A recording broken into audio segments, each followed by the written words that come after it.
कि उसका जवाब दे, मैं एक बार किरण तरे के पास जाना चाहती हूँ। क्या आपको लगता है कि अगर पहले के दौर और अब के दौर में कंपेयर किया जाए तो अब मुंबई में खौफ ज्यादा है, जैसे कि दोनों किशोर तिवारी और अतुल लुंदे पाटिल कह रहे हैं कि अब अपराधी बेखौफ घूम रहे हैं, इसीलिए अब सैफ अली खान भी सेफ नहीं बचे? एक बात तो हमें माननी पड़ेगी कि मुंबई में जो कानून का खौफ होना चाहिए था वो कम हो गया है। इसके बारे में कोई दो राय हो ही नहीं सकती।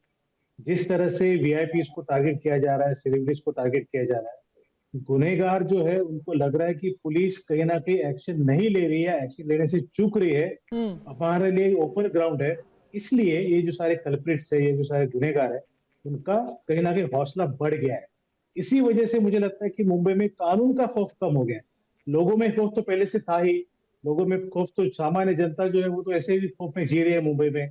तब कोई बस आगे कुचल दे, पता नहीं चलता है, कहीं पे कुछ हो जाए, भीड़ में कुछ हो जाए, मालूम नहीं पड़ता है। लेकिन जहाँ पे हाई सिक्योरिटी है, वैसी जगह पर कोई ब्रिज करके, सिक्योरिटी ब्रिज करके अंदर जाता है, 12वें फ्लोर तक जाता है, बिना किसी हिचकिचाहट के, बिना किसी अटकाव के वहां तक पहुंचने में सफल होता है। इसका मतलब वो जो शख्स है उसको पता है कि मुझे कुछ होने वाला है नहीं, मैं आराम से जा सकता हूँ, आराम से ब्रिज कर सकता हूँ, पुलिस हमारे कुछ करेगी नहीं। ये उनके मन में जो विश्वास पैदा हो गया है वो मुझे ज्यादा खतरनाक लगता है। बताइए लोगों तो का इनसे ना। लोगों की देखिए जान पद्मजा जी, तो है ही। आपने बहुत अच्छा पॉइंट आउट किया था कि जब इस प्रकार का मर्डर, इस प्रकार का जो हमला होता है, इसमें संभवतः बहुत बड़ी पॉसिबिलिटी है कि किसी इनसाइडर का हाथ हो।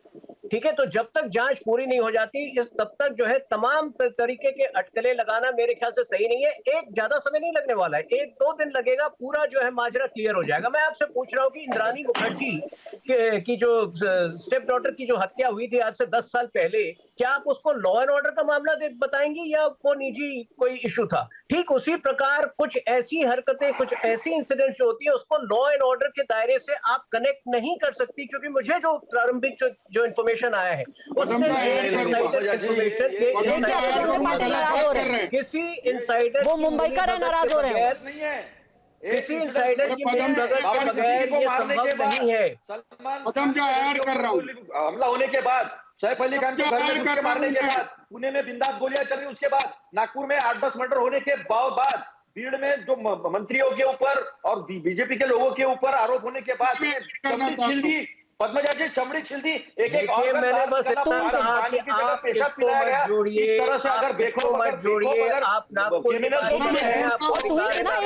एक सेकेंड। और मैं किसी राजनीतिक पार्टी की तरफ से नहीं, मैं सिर्फ एक आम आदमी का के जहन में जो सवाल है वो आपसे पूछना चाहती हूँ। चलिए आप उनको उंगली दिखाइए, आप कहिए कि 2021 में ये हुआ था, चलिए एंटिला के बाहर चली थी गोलियां, ये सब आप कह सकते हैं, लेकिन रात के 2:30 बजे ये हमला हुआ।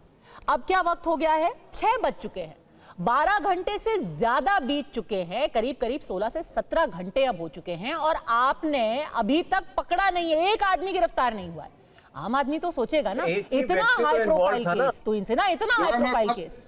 पद्मजा जी, एक व्यक्ति इन्वॉल्व था, वो गिरफ्तार हो जाएगा। आप क्या चाहती हैं कि जबरदस्ती दिखाने के लिए हम किसी डोमेस्टिक मेड को, जबरदस्ती डोमेस्टिक हेल्पर को गिरफ्तार कर लें? गिरफ्तारी सबूत के आधार पर होगी। एक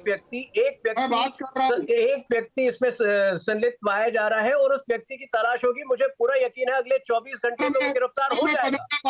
जबरदस्ती जो है, देखिए मैं भी इस वक्त मुंबई में बैठा हूँ, मैं अनसेफ नहीं फील कर रहा हूँ, और करोड़ों व्यक्ति जो है महाराष्ट्र के अंदर अनसेफ नहीं फील कर रहे हैं। ये नैरेटिव जो इनका है ये बहुत ही मिस्चीवियस, शरारतपूर्ण नैरेटिव है। महाराष्ट्र में जो इन्वेस्टमेंट आ रहा है, जो इन्वेस्टर्स हैं, वो असुरक्षित नहीं महसूस कर रहे हैं। बताइए किशोर तिवारी, ये जानबूझ करके एक मिस्चीवियस नैरेटिव जिसको बता रहे हैं तुहिन सिन्हा, उसको गढ़ा जा रहा है कि हर कोई असुरक्षित है। वो कह रहे हैं मैं मुंबई में हूं, मैं नहीं हूं असुरक्षित। मैं मीटिंग में हूं, बाद में कॉल करता हूं। ये देखो, मैं बात कर रहा हूं, पद्मजा इंसाइडर का बोलना, सोसाइटी पे दोष देना, ये बहुत गलत है। मैं यहाँ पर पूर्व डीजीपी विक्रम सिंह जी आए हैं, उनके विवेक पे छोड़ता हूँ कि क्या ये माहौल ठीक है? क्या सलमान खान के घर को, उनको गैलरी को ग्लास लगाना है, या बाबा सिद्दीकी की हत्या होना, या सलमान खान के घर के अंदर घुसकर उन पे जानलेवा हमला कर देना, ये सब कह रहे हैं कि इंसाइडर का काम है, सोसाइटी का काम है, पुलिस कह रही इंक्विजिटर का काम है। ये बोलते हैं हम सीसीटीवी खंगाल रहे। मैं अतुल लोंढे पाटिल की बात से सहमत हूँ। अगर तुम्हें आरोपी पकड़ना है तो मंत्रालय का सीसीटीवी जाके देखो। इनके सारे 302 के आरोपी वाई सिक्योरिटी में घूम रहे हैं, वाई सिक्योरिटी में घूम रहे हैं। तुहिन सिन्हा, जब तक देवेंद्र फडणवीस को नहीं हटाओगे लॉ एंड ऑर्डर सुधर नहीं सकता। सारे करप्ट लोगों की गैंग ला के रखी है।